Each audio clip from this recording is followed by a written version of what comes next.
ഹോ, വല്ലാത്ത ക്ഷീണം. മോളെ മോളെ.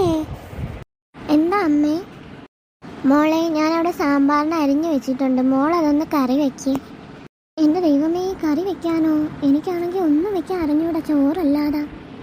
അമ്മായിയമ്മയ്ക്ക് ഓർഡർ തന്നിട്ട് പോയാൽ മതിയല്ലോ, ഇനി ഞാൻ എന്തോ ചെയ്യും?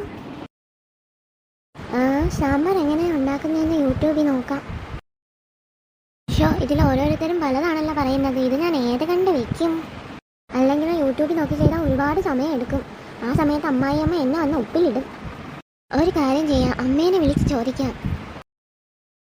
ഹലോ അമ്മേ.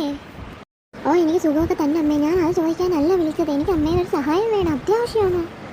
അത് പിന്നെ അമ്മേ, ഇവിടുത്തെ അവരുണ്ടല്ലോ, എൻ്റെ അമ്മായിയമ്മ, അവരാണെങ്കിൽ എനിക്ക് സാമ്പാർ വെക്കാൻ വേണ്ടി പറഞ്ഞിട്ട് പോയേക്കുവാ. എൻ്റെ അമ്മയ്ക്ക് അറിയാമല്ലോ, എനിക്ക് ആകെ വെക്കാൻ അറിയാവുന്ന ചോറ് മാത്രമാണ്. അമ്മ കല്യാണത്തിന് മുമ്പ് പഠിക്കാൻ പറഞ്ഞ് ഞാൻ പഠിച്ചില്ല എന്നുള്ള കാര്യമൊക്കെ പിന്നെ പറയാം. ഇപ്പോൾ ഒന്ന് അത്യാവശ്യമായിട്ട് പറഞ്ഞതാ. അമ്മ ഓരോന്ന് പറഞ്ഞു തന്നാൽ അത് ഞാൻ അതുപോലെ ചെയ്യാം. പിന്നെ ഇതിൻ്റെ ഇടയ്ക്ക് അമ്മായിയമ്മ ഇങ്ങനെ വരുന്നെങ്കിൽ ഞാൻ ഫോൺ കട്ട് ചെയ്യും കേട്ടോ.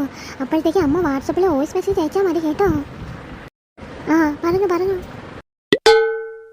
മോളെ, സാമ്പാർ കൊള്ളാൻ കേട്ടോ, നല്ല അടിപൊളിയായിട്ടുണ്ട്. രക്ഷപ്പെട്ടു.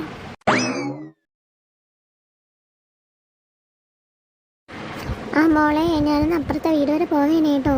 ഞാനവിടെ ചിക്കൻ കഴുകി റെഡിയാക്കി വെച്ചിട്ടുണ്ട്. ഞാൻ വരുമ്പോഴത്തേക്ക് ഒന്ന് വെച്ച് വെക്കണേ. ഞാനോ? അതെ, എന്താ മോളെ? ഒന്നുമില്ലമ്മേ, ചെയ്യാം. ദൈവമേ, ഇവരെന്നെ കൊണ്ട് ജോലി ചെയ്യിപ്പിച്ചെൻ്റെ നടു ഓടിക്കാമെന്ന് തോന്നുന്നു. ഇനി ഞാൻ എന്തോന്ന് ചെയ്യും? അമ്മേനെ വിളിച്ചാൽ ഇപ്പം അമ്മ തുടങ്ങും. കല്യാണത്തിന് മുമ്പ് പഠിക്കാൻ പറഞ്ഞതല്ലേ, നീ പഠിച്ചില്ലല്ലോ എന്നും പറഞ്ഞു.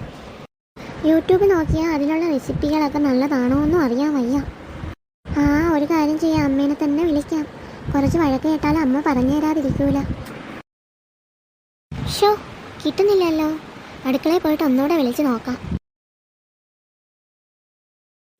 അമ്മ ഫോൺ എടുക്കുന്നില്ലല്ലോ. ഇനി ഞാൻ എന്തോ ചെയ്യും? വെച്ചില്ലെങ്കിൽ അമ്മായിയമ്മ വിചാരിക്കും ഒരു ജോലിയും പഠിക്കാതെ ഇങ്ങോട്ട് വന്നേക്കുന്നെന്ന്. എൻ്റെ ഈശ്വര, ഇനി ഞാൻ എന്ത് ചെയ്യും? അമ്മായിയമ്മയൊക്കെ അറിഞ്ഞാൽ അവരെന്നെക്കുറിച്ച് എന്തോന്ന് വിചാരിക്കൂല. എന്താ അമ്മ വിളിച്ചിട്ട് ഫോൺ എടുക്കുന്നില്ലേ? ഇനി നീ ആരോടെ ചോദിച്ചോണ്ട് റെസിപ്പിയൊക്കെ ഉണ്ടാക്കും? അല്ലമ്മേ, അത് പിന്നെ സ്വന്തം വീട്ടിൽ നിന്ന് ഒറ്റ വക പഠിക്കാതെ ഇങ്ങോട്ട് കയറി വന്നേക്കുവാണല്ലേ? നിന്റെ അമ്മയ്ക്കൊക്കെ നാണമുണ്ടോടി കൊച്ചേ, നിന്നെ ഒന്നും പഠിപ്പിക്കാതെ ഇങ്ങോട്ട് വിടായി? നിന്റെ അമ്മയ്ക്ക് എന്തോന്ന് വിചാരിച്ച് ഞാൻ നിനക്കൂടെ ഉണ്ടാക്കി തരുമെന്നോ? ഒരു വക പഠിക്കാതെ ഫോണിൽ വിളിച്ച് പാചക റെസിപ്പിയും ചോദിച്ച് പാചകവും ചെയ്ത് നടന്നാൽ ഞാൻ അറിയൂലെന്ന് വിചാരിച്ചോ നീ? ഞാൻ അന്നേ കണ്ടായിരുന്നു നീ സാമ്പാർ നിന്റെ അമ്മയുടെ അടുത്ത് ചോദിച്ച് വെക്കുന്നത്. അത് പിന്നെ അമ്മേ. എന്താ മോളെ, പേടിച്ചു പോയോ? ഞാൻ ഇങ്ങനെയൊക്കെ പറയുമെന്നാണോ മോളെ വിചാരിച്ചിരിക്കുന്നത്?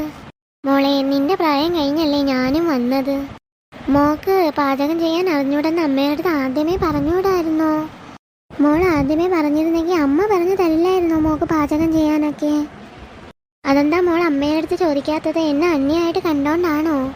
അത് പിന്നെ അമ്മയെ നിങ്ങൾ എന്നെക്കുറിച്ച് എന്ത് വിചാരിക്കൂലെന്ന് വെച്ചിട്ടാ? അതിനെന്താ മോളെ, ഞാനും മോളുടെ പ്രായം കഴിഞ്ഞല്ലേ വന്നത്. മോൾക്കറിയാമോ, ഞാൻ കല്യാണം കഴിഞ്ഞ് വന്നപ്പം എനിക്ക് ഒറ്റ വക വെക്കാൻ അറിഞ്ഞൂടായിരുന്നു. മോക്ക് ചോറെങ്കിലും വെക്കാൻ അറിയാമായിരുന്നല്ലോ, എനിക്ക് അതും അറിഞ്ഞൂടായിരുന്നു. എൻ്റെ അമ്മായിയമ്മ ഒരു പാവമായിരുന്നു, അവരാ എനിക്കെല്ലാം പറഞ്ഞു തന്ന് പഠിപ്പിച്ചത്. എനിക്കറിയാം മോള് പഠിത്തത്തിൻ്റെയൊക്കെ ഇടയിൽ മോക്ക് കുക്കിംഗ് പഠിക്കാനൊന്നും സമയം കിട്ടിയില്ലെന്ന്. അതിനി അമ്മയുടെ അടുത്ത് ചോദിച്ചാൽ അമ്മ പറഞ്ഞു തരൂലായിരുന്നോ? അപ്പം നീ എന്നെ അന്യമായിട്ട് കണ്ടോണ്ടല്ലേ നിൻ്റെ അമ്മയുടെ അടുത്ത് വിളിച്ച് ചോദിച്ചത്. ഇനി മോക്ക് എന്ത് സംശയം ഉണ്ടെങ്കിലും അമ്മയുടെ അടുത്ത് ചോദിച്ചാൽ മതി, അമ്മ മോളെ പറഞ്ഞ് പഠിപ്പിച്ച് തരാം പാചകം ചെയ്യാനൊക്കെ കേട്ടോ. സോറി അമ്മേ. അതൊന്നും കുഴപ്പമില്ല. അപ്പം മോൾ അവിടെ പോയി ഇരുന്നോ, ഇപ്പോഴത്തേക്ക് ഞാൻ ചെയ്യാനുള്ള പണിയേ ഉള്ളൂ ഇവിടെ. താങ്ക് യു അമ്മേ. പാവം കൊച്ച്.